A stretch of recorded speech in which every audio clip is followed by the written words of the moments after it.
Welcome to the Carnivore Cast, the podcast focused on the carnivore diet and lifestyle, with practical advice from successful carnivores, citizen scientists, and top researchers. I'm your host, Scott Meslinski, and I'm here to speak with experts and experienced carnivores to get answers to your biggest and meatiest questions while helping you live your best life as a carnivore. If you enjoy the show, please consider supporting the Carnivore Cast on Patreon. By becoming a patron, you'll help us reach more people and continue to create content on carnivore. There are also exclusive perks available, such as private Q&As, consultations with me, and more. Become a supporter at patreon.com/carnivorecast. Check the episode description for the link. Thank you, and I'll see you there.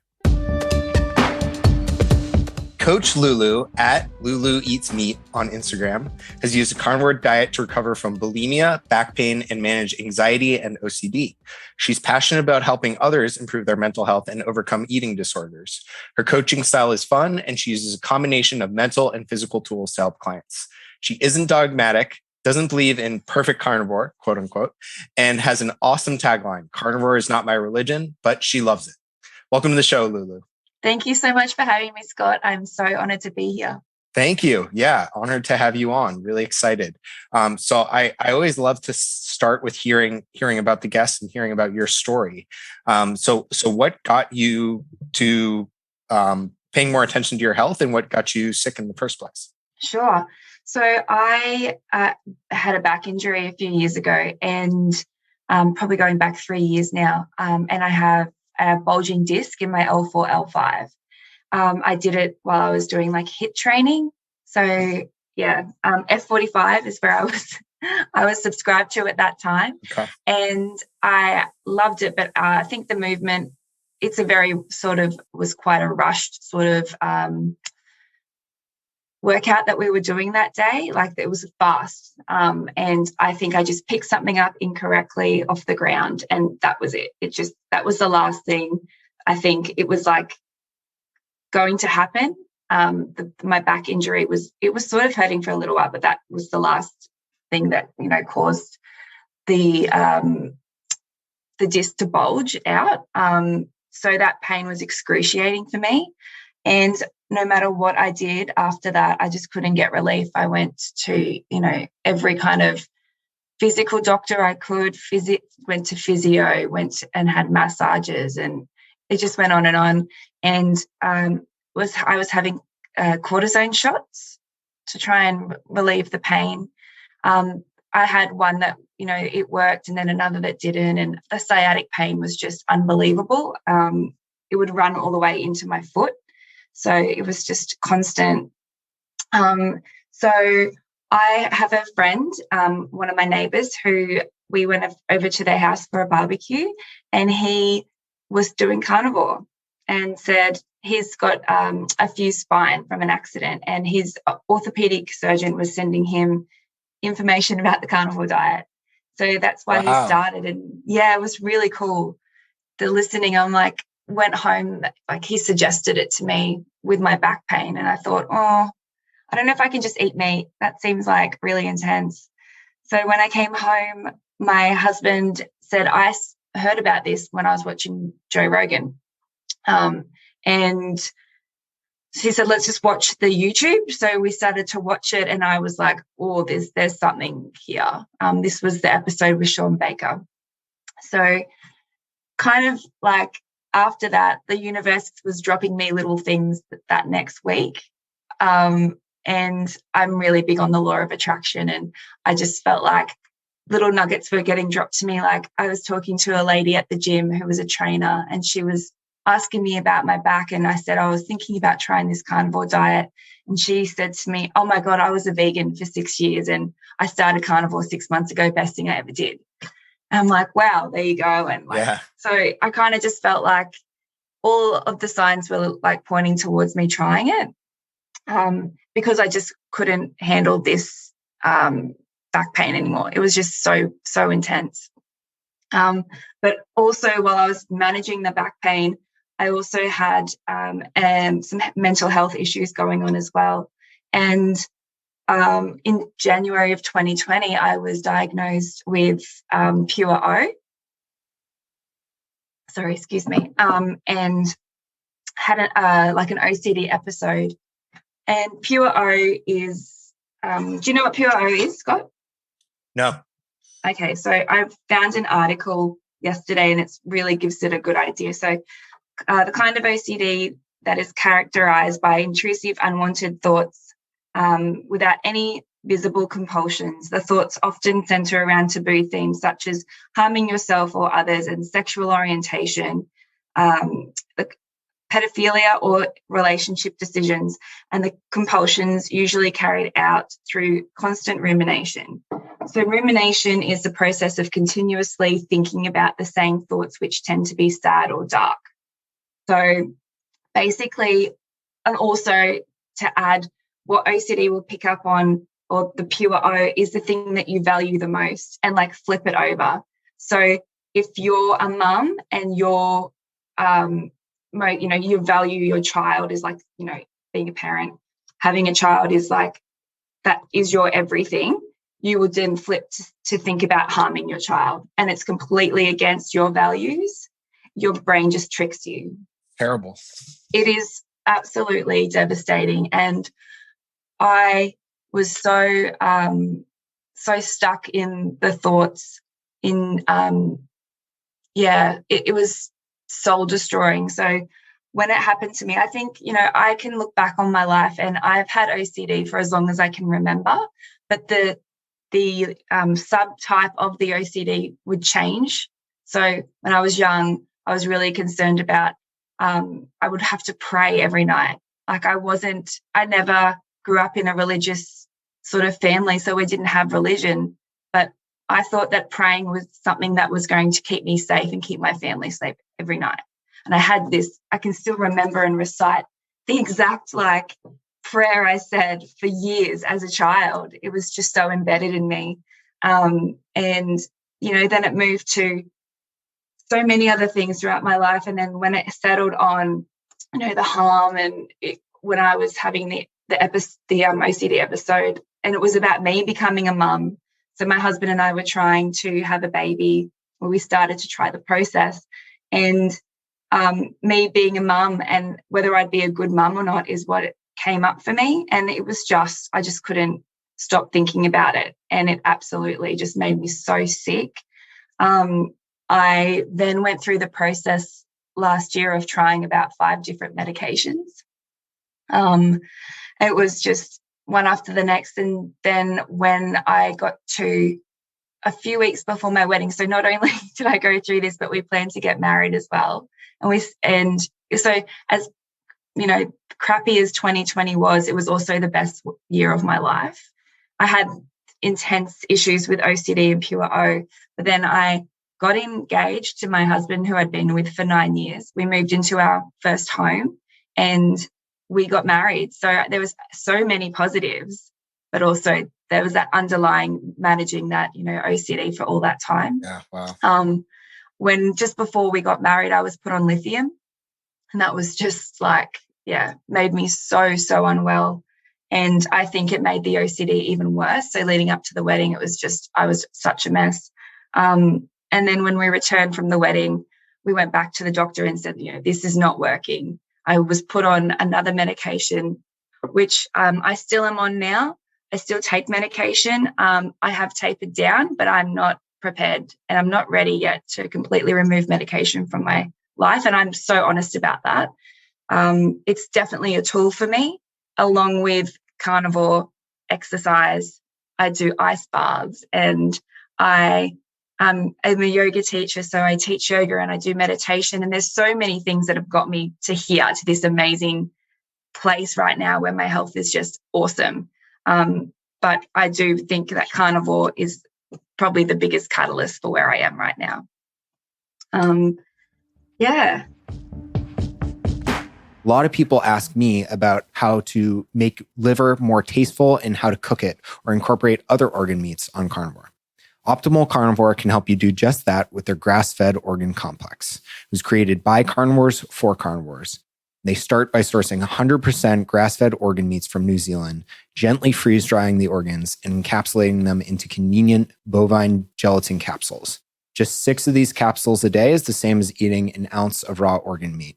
I personally take these every single day, as does my wife. Even though we both eat liver and other organ meats, our ancestors would have eaten the whole animal. And this unique blend has 9 different organs, including beef liver, brain, thymus, kidney, spleen, etc. And I think it's great to get a daily dose of these organs when you can. So it covers all your bases, whether you're at home or traveling. What's also cool is they plant a tree for every product sold, which helps the environment. So visit www.optimalcarnivore.com/carnivorecast and use the code carnivore10 to receive 10% off your purchase. Thanks, and back to the show. That's amazing. Wow, that's quite a journey. And I guess, can you talk about some of the cognitive dissonance you must have experienced? You mentioned, that sounds crazy. What gave you the motivation to actually do it? And then how did you overcome the skepticism of thinking it wouldn't help? Yeah. So when I started it for the reason I started Carnivore was for back pain. I thought I've tried everything. Let's just see what happens. When I first started, I kept it very quiet. I kept it to myself because I have tried every diet, you name it. I've tried it. I have been on, I've done juice fast. I've done everything. I've been low carb, high carb, keto. I've done everything, but I've done it really poorly. I've given it a few weeks and gone, oh, it's not working. I'm not getting the results. So going into this, I was going into it for healing. And I'd seen some really cool transformations, but that's not what it was. I just really wanted to wake up without pain. So initially I didn't really tell too many people, and I find this with my clients too. They really struggle with that part of telling their family and friends or explaining their diet to people. But within a couple of weeks, I noticed my back pain, the inflammation started to just go. And I still have back pain now, but I manage it. I don't take Mobic. I was having Mobic, a really strong form of ibuprofen. Okay. I could only have one of them a day. I was living on that, and I haven't taken that since February, which is incredible for me. And if we're trying to start a family and go down that fertility journey, I can't take Mobic. So being able to not be on that is amazing. So with regards to how I manage what people thought, being a yoga teacher, you try to fit into this box of being, I've got to be a vegetarian or a vegan. And that's just not who I was. I've never been like that. But I definitely, when I first became a yoga teacher, thought that that's what I had to be. But I quickly realized that I am not yoga. I teach yoga. Yoga is a part of my life, but I'm not yoga. And I've had some, I'm going on a retreat in a few months, and it's going to be a vegan catered event. And before I joined up, I made it really clear that I eat meat and that I can't eat anything vegan, like a vegan can't eat anything that I eat. So they had to make allowances for me. And I'm so proud to be able to talk about it like that now. I would have been so nervous initially to go, oh, what am I going to do? Or maybe I'll just fast the whole time. That's not, no. Yeah. I own it. I am so healthy and happy, and my life right now, from where I was this time last year, I just didn't want to wake up in the morning. I was just I just need some relief. As soon as I would wake up, OCD was there. It's just not there anymore. And that is just incredibly, I'm so, so, so thankful and so grateful for this lifestyle. Yeah, that's incredible. I can't imagine what the OCD is like. That sounds incredibly crippling, but I can somewhat relate to the back pain. I never had disc issues, thankfully, but I had a very weak SI joint, which is the joint, for people who don't know, sacroiliac joint connects your tailbone to your spine. And mine was very weak. And it basically, I had crippling back pain where I couldn't get out of bed some days, just muscular. But I was taking Aleve, which is also a non-steroidal anti-inflammatory. Yeah. Different than ibuprofen because it's more long-acting and more anti-inflammatory. It's not like something you would necessarily take for a headache. Naproxen, I think, is the name of the drug. And I was taking it, I was taking 2 twice a day, which is like the most you're supposed to take on a daily basis. And I was taking it for like 3 years. And now I've seen all these studies that show that NSAIDs like ruin your gut lining. It can have really bad hormonal effects. And I'm like, oh, wow, I wish someone had said this, or wish I had like researched this more, because I think a lot of the digestive issues, which ultimately I needed to resolve through carnivore, and hormonal issues were a result of that. And I'm still healing. Like, I've only been carnivore since, February of this year. So I'm still relatively new to it, but I personally, like right now, I can't fast. It's not something that I can do because my gut's not ready for it. My body's not prepared, and it's not healed enough yet.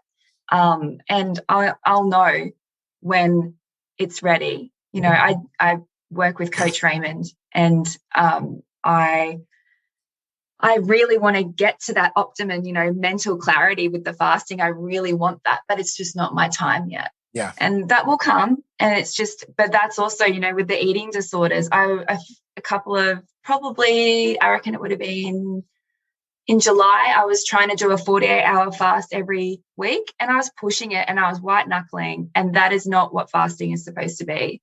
It's meant to come naturally. And that was my eating disorder coming up. It found a way. It's like, push, push, push. You can do this. Like, that is not. And I had to really sit with that and become aware of going, oh my God, this is the eating disorder. It's just trying to find its way into another. It's been pushed down, and it's like coming out in fasting. And that's just not what I'm going to do. So I honored that, and I'm not there. That's really. Sorry, go ahead. Yeah. So that's really like around that whole healing of the gut. Yeah. I know that with all the stuff that I put in my body, all the antibiotics, all of the medication, there's still so much healing to be done. Yeah. It's very self-aware of you, and intelligent to not rush into fasting. I really admire that. And I guess why do you think carnivore has been so successful on the mental side for you? I love that question. I think it's because I heard someone say this the other day. When we are doing, this eating this lifestyle and living this lifestyle where, removing inflammation from the gut, but then what about the inflammation to the brain? I just so feel as though my brain was inflamed. They talk about brain, and I honestly just feel as though just eating the fat and the animal meat and just all the good stuff. But I just think that I've just given my brain like a chance to just not be inflamed basically anymore. I've got clarity. I can't even explain how bad it was for me before I started. Like, I had this inner dialogue constantly in my head, just going. And that within a couple of weeks of carnivore, I kind of just went, oh my God, that inner dialogue, it's just stopped. It was so much quieter in my head. And I can only put that down to the food that I'm eating. Yeah, that's really amazing. I always say the mental aspects of carnivore are not to belittle the physical transformations at all. No. I think they're life-changing, but the mental aspects really just continue to baffle me and amaze me in so many ways. Yeah, it's so amazing. It's just, the amount of things like counting through that carnivore has done for me is, it's so incredible. The bulimia, I've lived with that since I was 15 years old, and it's come and gone throughout my life.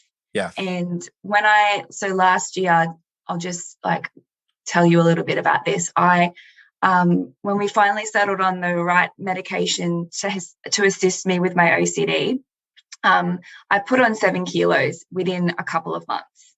And with the eating disorder stuff, with the bulimia, it came straight back up. So although I was able to, feel some less pain with the medication from the Pure O, I then had to deal with the monster of the ED coming back, and the bulimia just started again, because I just was like so unhappy that I put on all this weight. And, you know, when I ended up coming on to carnivore, with another thing, within like a couple of weeks, I haven't had at all one issue with my bulimia since I've been carnivore. Like, wow. It is so amazing. There's no guilt. Yeah. The guilt is gone. And I'm sure I could if I tried, but I can't binge on meat. Whereas I would binge, I would plan my binges, because that's how I emotionally, you know, carried on with things. Like, I would just, if my husband wasn't home, I'd be like, I'm going to go to the shop, and I would actually plan what I was going to binge eat, and then I would make myself sick because I'd feel so guilty. You know, I'd make myself so sick where blood vessels would pop out in my face. Like, wow. And I can't imagine what that would be doing for my body, well, with my back as well, as I was like, you know, trying to get everything out, that whole movement. Like, it was just this cycle of just going round and round and round and round. And to have that peace in my life now, and just no guilt and no like frustration, is just like, oh, the best. Yeah. I'm so glad to hear that. And what is your version of carnivore look like, Lulu? What do you eat on a daily basis? Okay, so for me, at the moment, I am lion. So I like to do a reset, and I'm doing a reset right now for myself, because I can tend to nudge the dairy a little bit. I love halloumi. Like, it is my, you know, everything, but I need to take a break from it. So, and bacon as well. I love them, but when they become, you know, every day, come into my diet every day, it's like, okay, I use them as tools for when I have my period, for example, or if I'm feeling like I have a craving, then I'll go, I'll have some halloumi and bacon, because I would prefer to have that. Even if there was chocolate here, I would have always gone for halloumi anyway. So that is like what I use as a tool. I tend to eat ground beef in the morning, more or less. It's probably mid-morning to lunchtime. I find it's really easy for me to digest. So I like that. And then in the evenings, I'll turn to things like lamb steaks or lamb cutlets or steak. But I'm totally obsessed with lamb at the moment. It's all I think about all day long is lamb. I just love it. Yeah, it's really good. Yeah, it's just the best. It's obviously what my body needs right now. I don't, when I'm not strict doing lion, I love seafood. Like, I live in Australia. I live on the coast. So seafood is massive. It's always been a huge part of my life. It's like at Christmas time, we have tons of prawns and oysters, and that's just, you know, how we celebrate. So I love just going down to, like, we call it the co-op, and getting fresh prawns and then sitting at the beach and eating them. Like, that's one of, you know, and that's such a joyful thing for me. I love when we go out for dinner, I don't always order steak, because I think we make the best steak at home. We have a Weber. We cook over charcoal. So when I go out for dinner, I like to have things like chicken wings, or we can find some brisket, or lots of options. But I keep it pretty simple. I don't really eat eggs anymore. I've noticed that I have a bit of a intolerance to them, or more or less the egg whites. And then on the weekends, if I'm socializing, we'll have, you know, it's really easy to make a platter up with cheeses and meats that I can eat. And all of my neighbors that we socialize with in our street are so, like, accommodating to my carnivore diet as well. And most of them have already started experimenting with it. So it's pretty contagious. Yeah, that's awesome. That's really great. The community aspect is huge. And one thing I really liked in your bio and in your Instagram handle is that carnivore is not your religion, but you love it, and you don't believe in a perfect version of carnivore. Can you elaborate a little bit more on that? Yeah. So when I first started carnivore, I was, you know, joined a heap of Facebook groups, and I just was not feeling it. I just felt like there was people in those groups that were just like vegans, and we're here to help each other and support each other, and someone would say something and then I just like, that's just, I don't enter into anything like that. And I know some people are just like, carnivore is, very important to them, and there's only one way to do it. And I just don't think that's like practical for somebody like me. If I wanted to, like on the weekends I drink wine. If it was my birthday and I wanted to have a piece of cake, I'm going to have a piece of cake. Like I can also know that I can do that now because I know what carnivore does for me, and I know that this way of eating this is my life. Yep. So if I go and have a piece of cake without guilt, then I'm going to do that. Like, yeah, that's great. And that's not something I do like every week at all. It's just but last night, for instance, we went out for dinner with my family and they all ordered dessert. I had a glass of wine. Yeah. Yeah. And that's so being able to still just finding other options, I think is what's important, finding options for you that are not going to completely steer you off track. But at the start, I think it's important to stick within the goalposts of what you can eat. Right.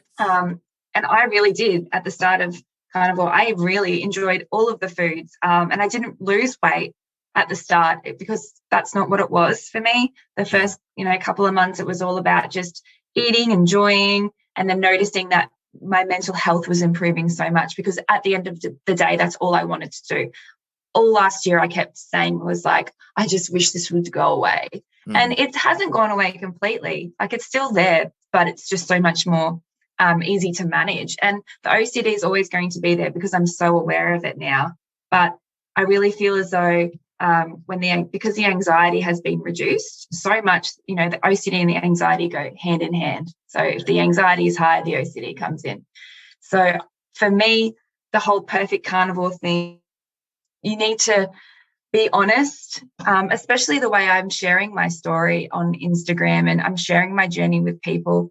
I have to be honest. So I do enjoy having a glass of wine, and I don't always have meat without marinade if I go to my friend's house and they're having a barbecue, or a chicken wing that might have a bit of ranch dressing on it or whatever, whatever. It's just, sometimes it's okay to just, for me it is anyway. And I think it's important to just be real. Yeah. And that's great. And I think that's so awesome. I'm certainly not a fan of being dogmatic or even making designations about this is carnivore, this isn't carnivore, or if you eat this, you're no longer part of Team Carnivore. Someone's going to take your carnivore license away. Right.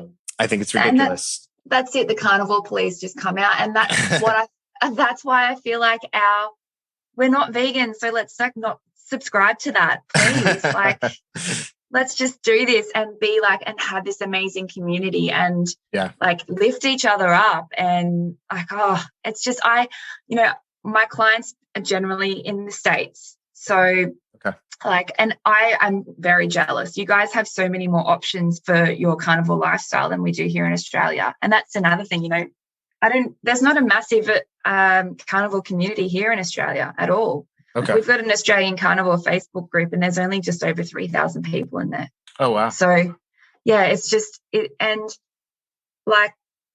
I just kind of feel as though people come from all different diets and lifestyles, and we all just have to, if we're here for a reason.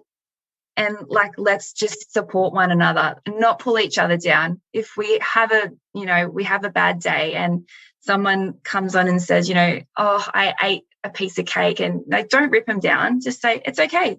Tomorrow's a new day. Let's reset. What are your goals? Let's get it, get accountable.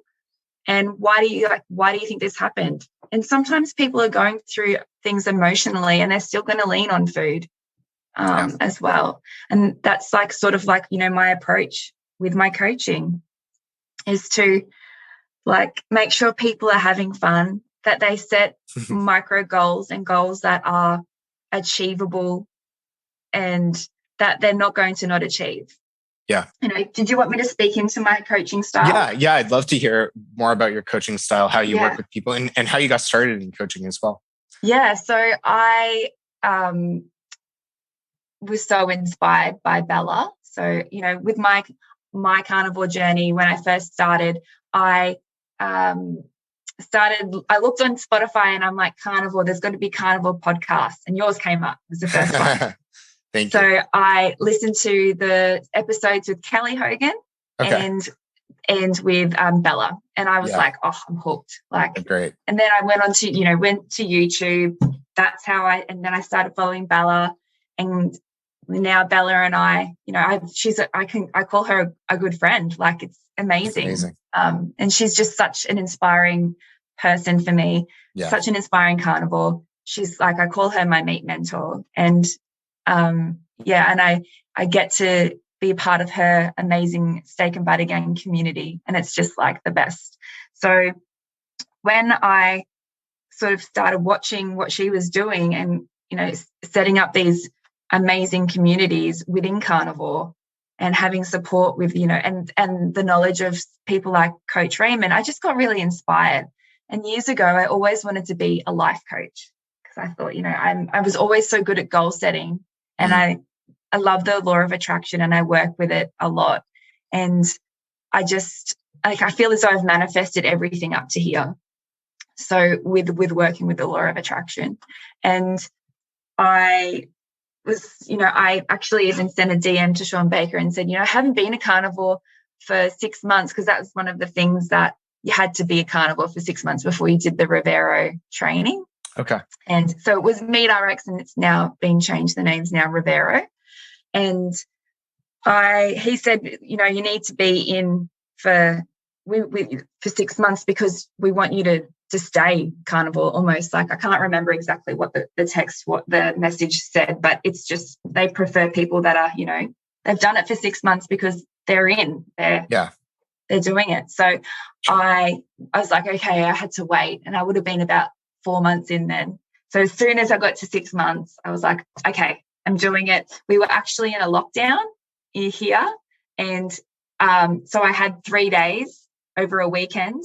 Like, we had obviously I worked on the Monday, but I had the Saturday and Sunday where I couldn't even do anything. So I was like, this is it. The universe again has gone, this is your time. I wouldn't have had the time to do it because I would have been teaching yoga or had social, commitments happening. So I got in and I got it done. That's awesome. And it was great. I learned so much more from doing that. I loved it. And then from there, I just decided that I would just coach through Rivero. And, it's really great because I get to talk to people from all over the world. I've had clients in Australia, I've had clients in the States and clients from the UK. And I am all about, accountability and goal setting and keeping things really simple when you're transitioning to carnivore, because the thing that you should be really focusing on the most is just eating the meat and drinking water.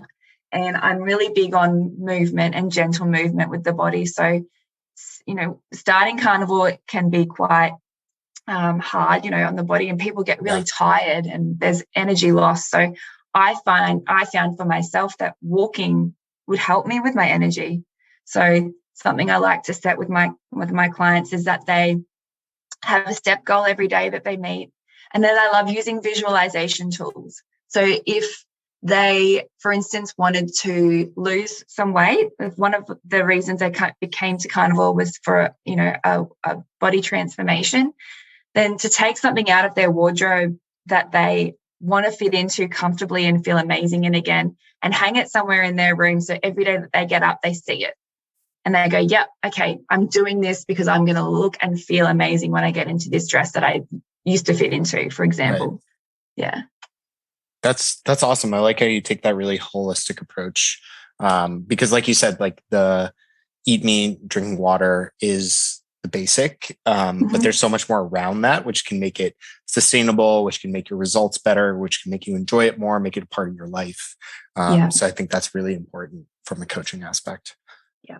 And like, I'm very spiritual. And I'm obsessed with the moon, and I use the moon in my own life. And I like to also, sprinkle little bits of like that part of me into my coaching too. That's awesome. Well, I've really enjoyed learning more about your story, Lulu, and thank you so much for sharing. Where can people find out more about you? And I'll have links to everything in the show notes, of course. Perfect. So you can contact me through Instagram on Lulu Eats Meat. Cool. Great. Well, hope you have a great rest of your day. And thanks again. I think you're the first Australian carnivore on the podcast. So congratulations. Thanks. And, thank you so much. Really enjoyed it. Thank you so much for having me and inviting me on, Scott. I'm so blessed and feel so grateful that I even listened to your podcast back in February, because here I am. My pleasure. It's amazing. My pleasure. Thank you. If you enjoy the show, please consider supporting the Carnivore Cast on Patreon. By becoming a patron, you'll help us reach more people and continue to create content on carnivore. There are also exclusive perks available, such as private Q&As, consultations with me, and more. Become a supporter at patreon.com/carnivorecast. Check the episode description for the link. Thank you, and I'll see you there. Thank you for listening to this episode of the Carnivore Cast. If you enjoyed this episode, please review on iTunes. It really helps us out. And share it with a friend. What questions would you like answered, or who would you like to hear from in the carnivore research community? You can find me on Twitter, Instagram, and Facebook at CarnivoreCast, or go to carnivorecast.com. You can also email me at info@carnivorecast.com. I'd love to hear from you. Until next time, keep it carnivore.